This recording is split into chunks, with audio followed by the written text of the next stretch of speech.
Colonel साहब, मैं Punjab Kesari electronic media का पत्रकार हूं और एक सर्विसमैन भी हूं और गांव अभयपुर का रहने वाला हिमाचल प्रदेश का। आप भी हिमाचल प्रदेश के रहने वाले हैं, मेरे नज़दीकी गांव नकड़ों के रहने वाले हैं। आप कर्नल रैंक से रिटायर आए हैं, बहुत सी लड़ाइयाँ भी देखी हैं आपने, बहुत से पूरे हिंदुस्तान के अंदर जैसा जैसा माहौल है। सुनने में मुझे जानकारी है कि आपका बेटा अभी ऑन सर्विस ब्रिगेडियर है, तो आप अपने बारे में पहले तो मुझे बताएं कि आप अपने बारे में बताएं पहले। मैं जाट रेजिमेंट में कमीशन हुआ था 1968 में।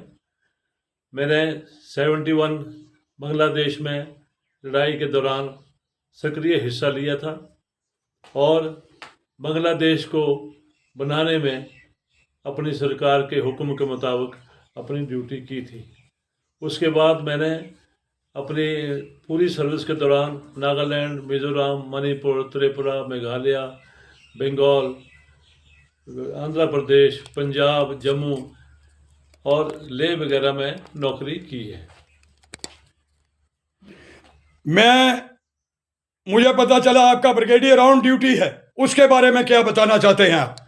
मेरा बेटा आजकल लद्दाख में ब्रिगेडियर है।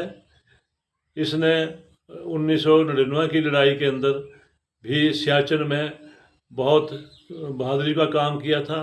वहाँ ये ज़ख्मी भी हो गया था।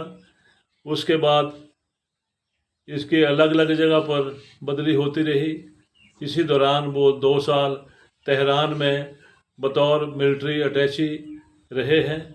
आजकल वो लद्दाख में इंडिपेंडेंट ब्रिगेड ग्रुप को कमांड कर रहे हैं। एक बात आई है कि उन्होंने कोई तोफ वहाँ ऊपर पहाड़ी पे चढ़ाई है, उसके बारे में क्या कहेंगे? भारतीय सेना की तरफ से सक्रिय कार्य करने के लिए और डेडिकेशन ऑफ ड्यूटी के करते हुए उनको राष्ट्रपति ने सेना मेडल से नवाजा है और काफ़ी संघर्ष के बाद इन्होंने एक एंटी एयरक्राफ्ट गन 17,500 फुट के ऊपर चढ़ाने में भी अपना पूरा योगदान दिया है और ये मिशन उन्होंने कामयाब किया है। आप हिमाचल प्रदेश की जो एक्स सर्विसमैन की लीग है और आप जिला ऊना के रहने वाले हैं और जे लीग को भी आप संदेश दे रहे हैं कि जे लीग सारा पटियाला में जाके और आपके ऑफिसर भी जाके वहाँ जो कर्नल साहब की मिसेज है उनको सहारा दिया जाए, इसके बारे में क्या कहेंगे? जो ये घटना पटियाला में एक सर्विंग कर्नल को मारा है बिना किसी वजह के, ये घटना बहुत ही शर्मसार है। हमारी गर्दन शर्म से झुक गई है। ज़्यादा इसलिए झुक गई है कि इस घटना के बारे में कोई आवाज़ नहीं उठा रहा है। कोई मंत्री, मुख्यमंत्री, डीजीपी, ऐसे कोई भी जो बड़े बड़े लोग पदों पर बैठे हैं, सब चुप्पी साधे हुए हैं। ये बड़ी शर्म की बात है, बड़ी दुख की बात है। अगर ये जो रिटायर हो चुके हैं लंबी सर्विस करने के बाद और जो सर्विस कर रहे हैं उनके हितों की रक्षा नहीं कर सकते हैं, तो ये जो हो रहा है इससे मोराल के ऊपर बहुत बुरा असर पड़ता है। मैं एक्स सर्विसमैन होने के नाते जैसे मैं मीडिया में देख रहा हूँ 5-10 दिन से, मैं पूरा फेसबुक को, यूट्यूब को सारा मैं रिसर्च करने के बाद आज मेरा मन बना है कि हम पटियाला भी जाएंगे और संगठनों के साथ भी जाएंगे।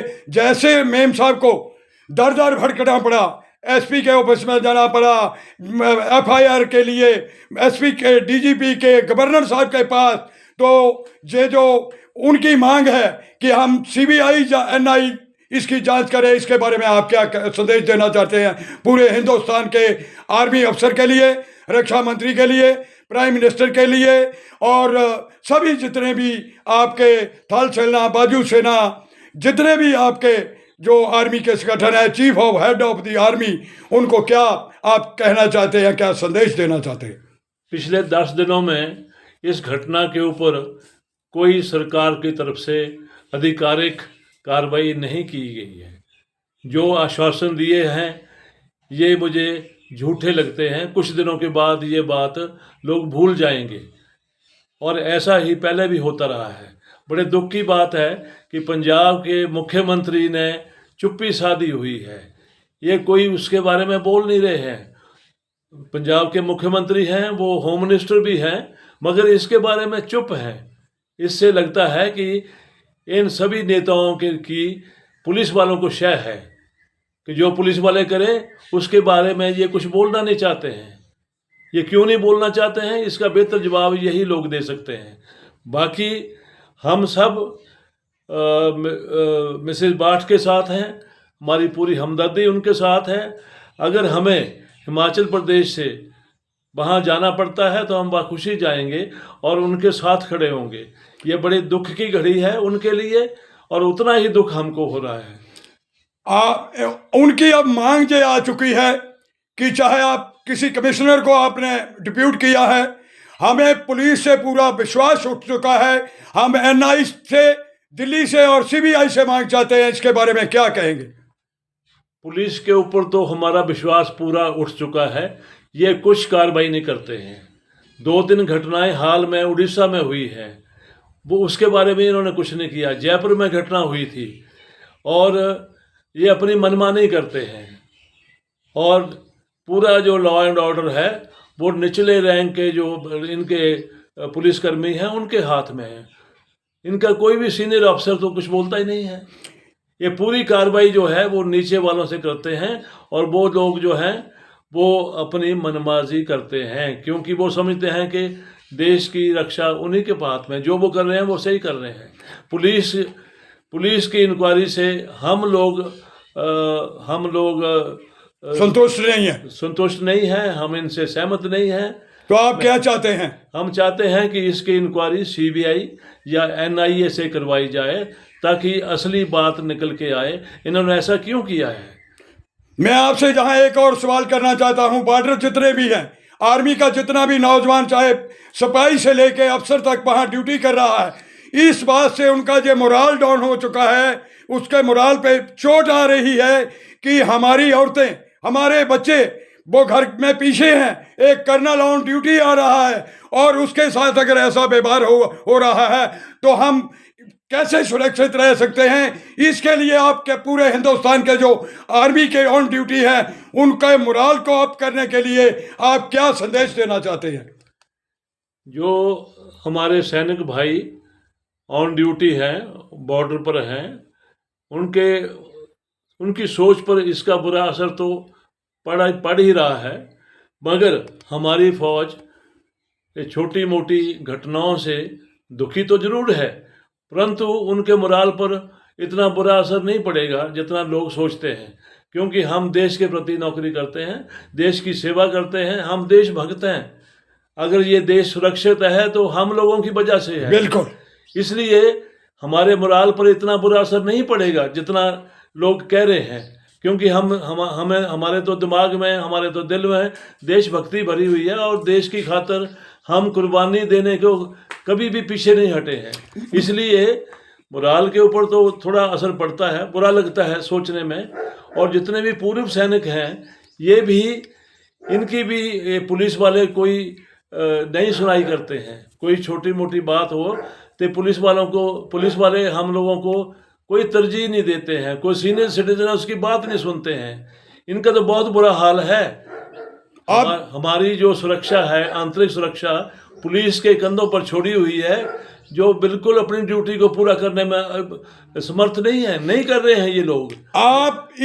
मैं आपसे एक जहां बात साझी और कर लेना चाहता हूं साथ ही, कि आप जैसे रक्षा मंत्री हैं, श्री राजनाथ सिंह, अमित शाह जी गृह मंत्री हैं, प्राइम मिनिस्टर मोदी जी हैं, आपके तीनों जो थल हैं, जल सेना, बाजू सेना, सारे चीफ ऑफ हेडक्वार्टर जितने भी हैं, उनसे आप ये मांग करो कि ये जो इसके बारे में कि हम इस इंक्वायरी से संतुष्ट हैं और हमें एनआईए और सीबीआई की जांच मिलनी चाहिए। इसके बारे में क्या कहेंगे आप?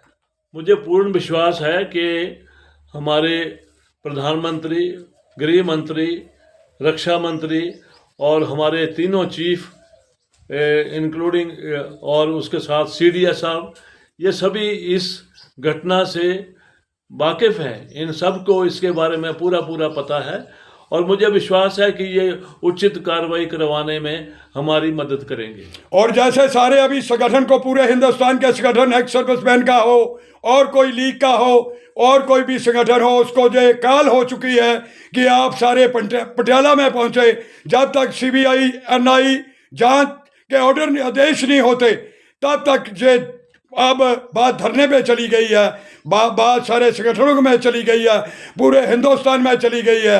तो इसके बारे में आप क्या कहें? ये जो कॉल गई है वहाँ धरना देने की, ये बहुत अच्छी बात हुई है।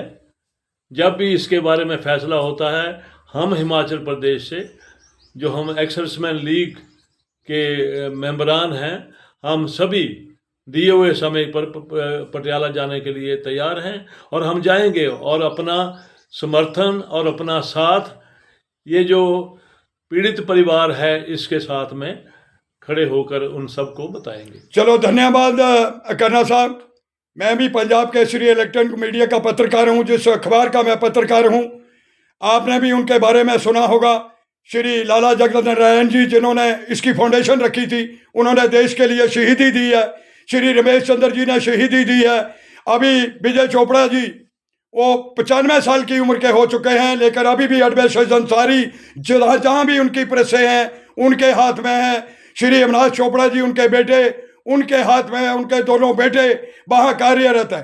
तो मैं भी अपना दायित्व निभाते हुए जो उन्होंने मुझे कार्य सौंपा है, मेरा भी एक दायित्व बनता है कि जनता की आवाज़, सरकार की आवाज़, जे तानाशाही की आवाज़ मैं मीडिया के द्वारा रखूं। और मैं उनको भी जहां से दंडवत प्रणाम करता हूं, और आपको भी कर्नल होने के नाते मैं आपको भी दंडवत प्रणाम करता हूं कि आपने प्रेस के लिए मुझे समय दिया और मुझे मान सम्मान दिया। धन्यवाद। Thank you.